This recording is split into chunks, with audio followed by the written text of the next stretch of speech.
आणि आपण सर्व फार खुशनसीब आहोत की ताईंचं दुसरं कीर्तन आपल्याला ऐकायला मिळालं. ताई, तुमचं कीर्तन पाहून, तुमचं कीर्तन ऐकून, तुमच्याबद्दल सर्व इतिहास ऐकला आणि मला कळत नाही, काही लोकांच्या पोटी मुलीने जन्म घेतला तर डोक्याला का हात लावतो.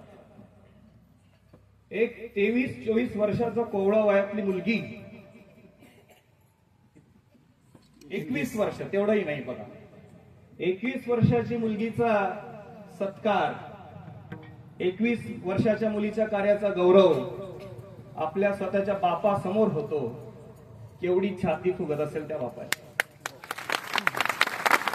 मुलगी जन्माला आल्यानंतर काय करू शकते त्याचं ज्वलंत उदाहरण. काही कीर्तन अतिशय दणदणीत, खणखणीत आणि तेवढं झणझणीतही झाले. काहींच्या डोळ्यात खरंच तुम्ही अंजन घातलं की मुलगीचा जन्म हा डोक्याला काही ताप नाहीये, उलट आपलं मान सन्मान समाजात वाढवण्यासाठी मुलगी काय करू शकते आपल्याला दिसत आहे. आज मला सांगावंसं वाटेल, आजच्या कीर्तनाचे ज्यांची सेवा ज्यांच्या नशिबात होती, आमच्या सर्व कॉलनीचे लाडके आदरणीय राधेश्याम भाऊ मधुकर पाटील यांची गोष्ट मला आठवते. मागच्या वर्षी तुम्ही त्यांच्याकडे आले, त्यांचं पाऊल म्हणे इतकं लकी होतं, एवढं नशीबवान होते आमचे राधेश्याम भाऊ की ज्या दिवशी ताई त्यांच्या घरी आल्या त्याच दिवशी त्यांच्या नोकरीचं परमनंटचं लेटर त्या ठिकाणी निघालं. दादा, मी तुम्हाला सर्वांसमोर सांगतो, ताई साहेब आज परत तुमच्या घरी आलेले आहेत. अजून एखादी कोड बातमी तुम्ही आम्हाला सांगितल्याशिवाय राहणार नाही. एवढं हे गुणवान पाऊल आपल्या घरी येत आहे. आपण एवढं नशीबवान आहोत.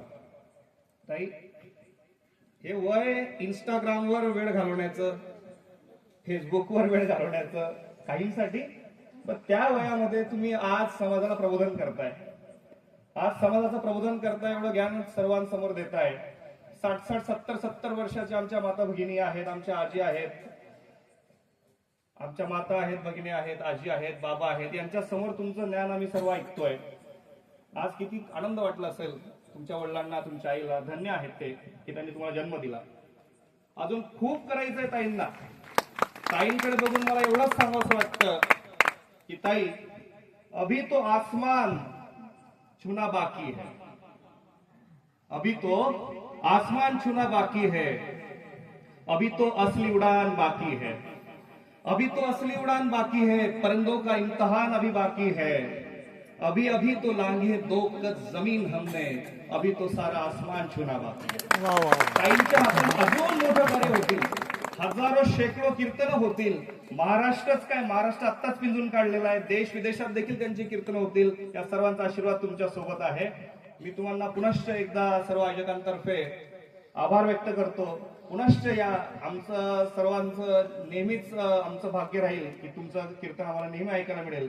आयोजकांतर्फे तुम्हा सर्वांचे आभार मानतो. आजची कीर्तन सेवा आदरणीय राधेश्याम भाऊ मधुकर पाटील यांच्या हस्ते झाली, त्यांचे देखील मी आभार मानतो. उद्या ठीक 8 वाजता, रात्री फिक्स 9 वाजता आदरणीय युवा कीर्तनकार हरिभक्तपरायण रोहिणीताई महाराज विंचुरकर यांचं दणदणीत कीर्तन या ठिकाणी होईल. सर्वांनी वेळेवर येऊन